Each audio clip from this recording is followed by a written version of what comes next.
Selamat datang kembali di channel Ini Kisah. Sebelumnya jangan lupa untuk like dan subscribe channel ini ya. Dan juga jangan lupa untuk follow Instagram dan TikTok Ini Kisah untuk info menarik lainnya.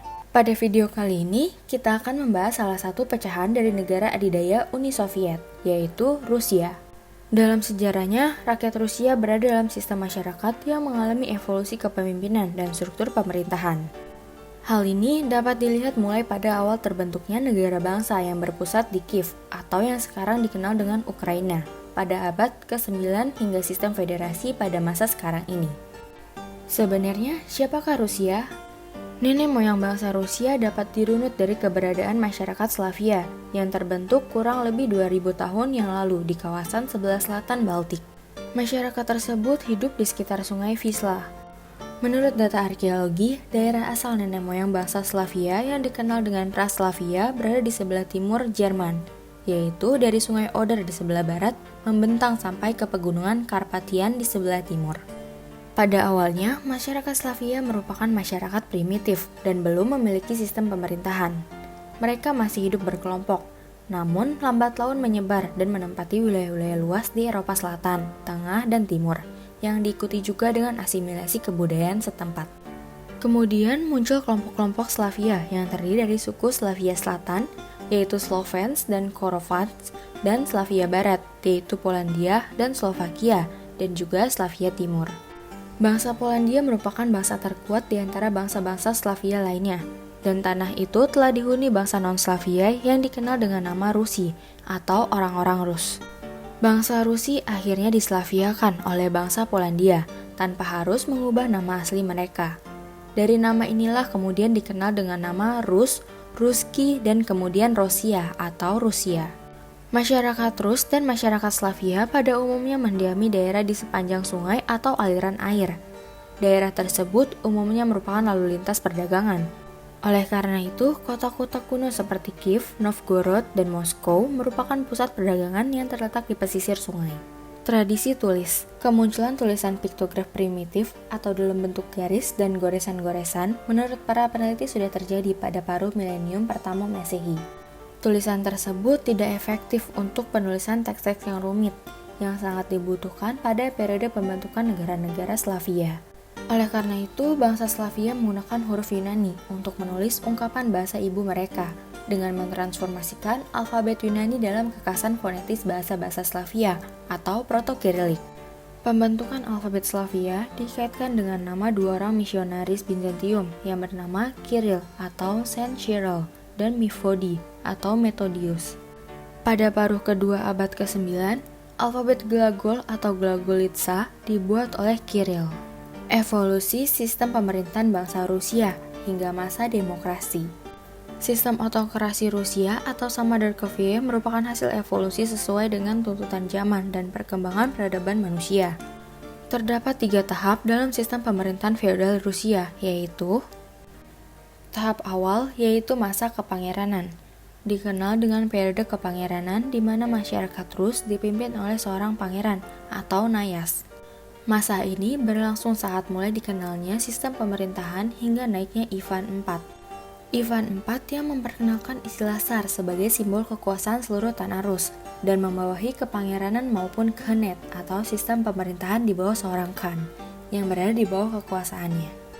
Periode terakhir yaitu masa imperium. Masa imperium yang dipimpin oleh imperator. Periode ini diawali dan diperkenalkan pada masa pemerintahan Peter Agung sebagai bagian dari program westernisasi dan emansipasi bangsa Rusia agar sederajat dengan bangsa Barat.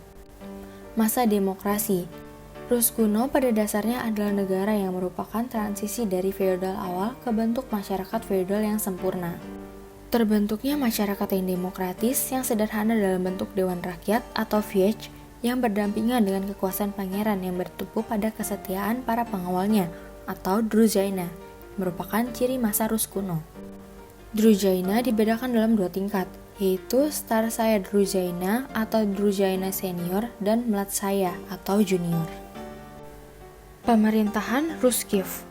Kiev menjadi kota utama pada masa Rus kuno. Kiev yang terletak di barat laut Rusia merupakan pusat pemerintahan yang disegani dan salah satu pemerintahan di Eropa pada abad ke-9 sampai ke-12. Pemerintahan Rus kuno dipimpin oleh Pangeran Agung Kiev, sedangkan saudara-saudara anak-anak beserta Druzhainikenya memegang kendali negara pada pengadilan, pengumpulan pajak, dan bea cukai. Sejarah Kiev Rus secara kronologi sering ditentukan pada kurun abad 9 sampai awal abad ke-12, yang dapat dibagi menjadi 3 periode. Pertama, pada abad ke-9 hingga pertengahan abad 10, yaitu masa Pangeran-Pangeran Agung pertama. Kedua, paruh kedua abad ke-10 sampai paruh pertama abad ke-11, yaitu masa pemerintahan Vladimir I dan Yaroslav Mudry, atau masa perkembangan kejayaan kekuasaan Kiev. Ketiga, paruh kedua abad ke-11 sampai awal abad ke-12, yaitu periode transisi menuju perpecahan secara politis teritorial. Rus Kiev atau Kievan Rus awal. Tahun 862 Masehi dianggap sebagai dimulainya pemerintahan Rus kuno. Rjurik, yang merupakan seseorang yang berasal dari kalangan bangsa Varyak atau Varagian, diundang oleh masyarakat Novgorod untuk memimpin bangsa ini bersama dua saudaranya, yaitu Sineus dan Trufor. Ketika kedua saudara Rjurik meninggal, ia memimpin seluruh tanah Novgorod hingga wafat. Setelah kematian Rjurik, pada 879 Masehi, kekuasaan Novgorod diambil alih oleh Pangeran Oleg karena Rjurik tidak menentukan pewarisnya. Oleg berkuasa hingga tahun 911 Masehi. Pada tahun 882 Masehi, Pangeran Oleg mengadakan perjalanan ke Kiev dan menguasai kota tersebut. Oleg kemudian menggabungkan kedua kepangeranan, yaitu Kiev dan Novgorod, dan Kiev menjadi pusat penggabungan kepangeranan tersebut. Sejak saat itu, Kiev menjadi pusat supremasi bagi bangsa Rus, yang kemudian dikenal dengan nama Rus Kiev. Kristenisasi Rusia. Agama Kristen Timur atau Ortodoks secara resmi diadopsi pada akhir abad ke-10, pada masa Vladimir Sviatoslav. Proses kristenisasi tersebut menimbulkan perlawanan masyarakat Rus yang telah sekian lama hidup dalam kesadaran dan kepercayaan lama yang paganistik. Persebaran agama di tanah Rus berlangsung cukup lambat, khususnya di daerah-daerah pinggiran. Sebelum masuknya Kristen Ortodoks, masyarakat Rus memiliki kepercayaan paganistik yang bersumber pada kekuatan alam. Kualitas kedekatan antara manusia dengan penguasa alam terlihat dari sistem kepercayaan masyarakat Rus kuno, yang diadopsi dari masyarakat Slav yang berakar dari kepercayaan bangsa Indo-Eropa secara umum. Rus mengenal banyak dewa yang diyakini menguasai berbagai gejala alam dan melindungi mereka dalam kehidupannya. Dewa-dewa tersebut antara lain, yang pertama Dazbog, berasal dari kata Dat-bog atau Daybog, berarti Tuhan memberi. Ia merupakan dewa matahari dalam mitologi Slavia. Yang kedua Swarog, yang merupakan dewa langit. Yang ketiga, Stribog, yang merupakan dewa angin.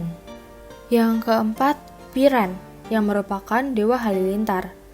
Ia dianggap menciptakan petir, kilat, dan hujan, yang penting bagi manusia. Selain itu, Piran juga dikenal sebagai dewa perang, karena diyakini memiliki kekuatan yang dahsyat dan mematikan. Yang kelima, Vesna dan Ziva, yang merupakan perempuan, serta Yarilo. Mereka diyakini sebagai dewa musim semi. Yang keenam, Lada, yang merupakan dewa cinta. Yang ketujuh, Rod, yang merupakan dewa kesuburan dan akan memberkati suami istri dengan keturunan. Yang kedelapan, Jimovoi, yang merupakan dewa rumah. Dan yang terakhir, Vojanoi, yang merupakan dewa air, yang menghuni sungai, laut, dan tempat-tempat yang terdapat air. Kristenisasi Rusia merupakan peristiwa yang sangat penting, yang membawa babak baru dalam perkembangan kebudayaan Rusia. Peristiwa ini juga merupakan momentum penting bagi emansipasi posisi bangsa Rus dalam pergaulan internasional.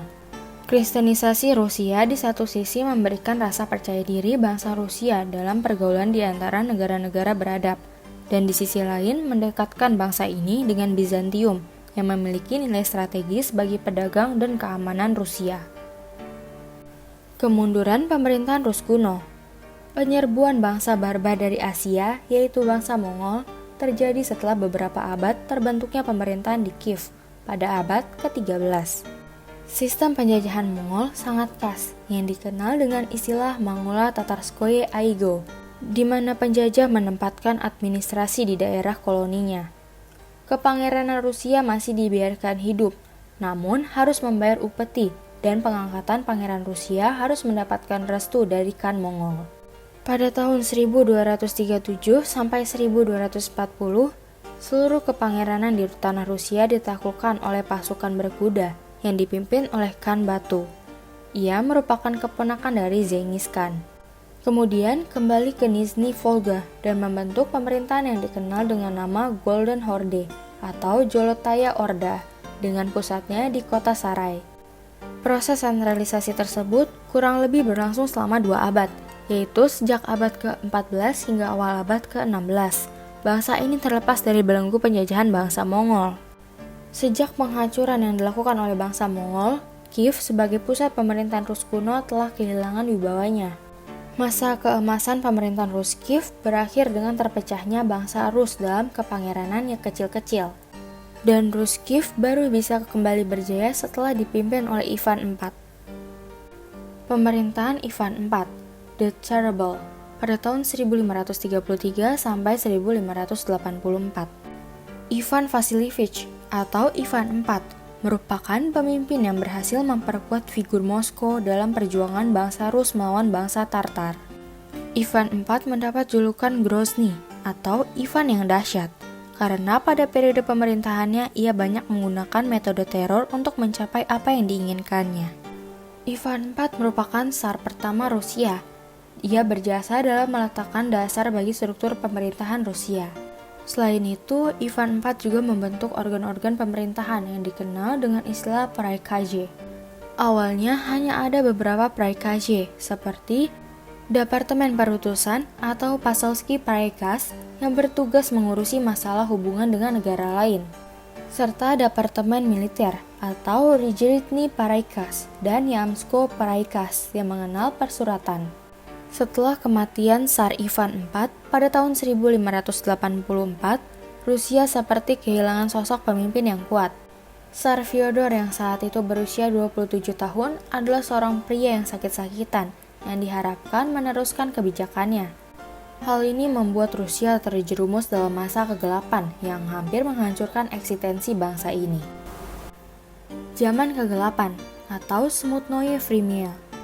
Setelah kematian Ivan IV dan ia tidak menunjuk putra mahkota, maka kekuasaan pusat yang selalu absolut tidak didukung oleh figur yang kuat.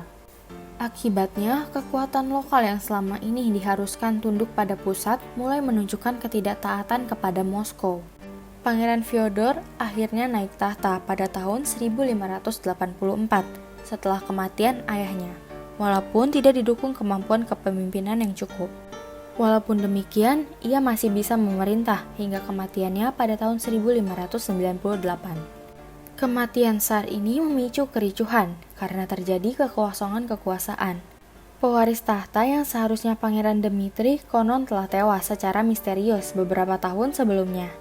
Dengan kematian Fyodor, keturunan dari dinasti Ryurik yang telah berkuasa sejak abad ke-9 pun terputus.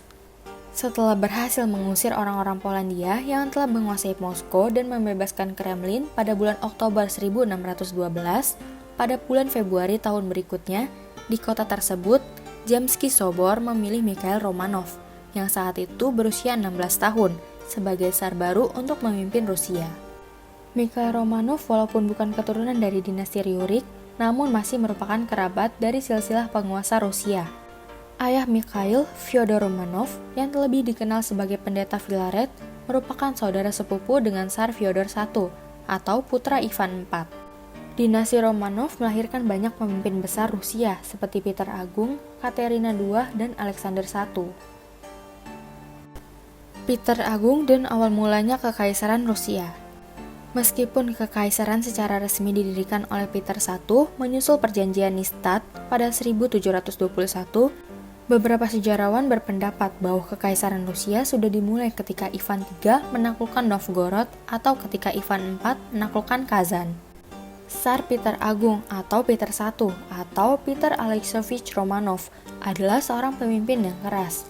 Lahir pada 30 Mei 1672 dan naik tahta dalam usia yang masih sangat muda, belum sampai 10 tahun, pada tanggal 27 April 1682. Bersama dengan saudara tirinya, Ivan Alexeyevich, Peter dinobatkan menjadi Tsar Rusia. Dia membuat Rusia lebih modern dan lebih kuat. Misi besar ke Eropa Barat. Pada 1697 sampai 1698, Peter Agung melakukan perjalanan cukup panjang ke wilayah Eropa Barat dengan membawa 250 orang.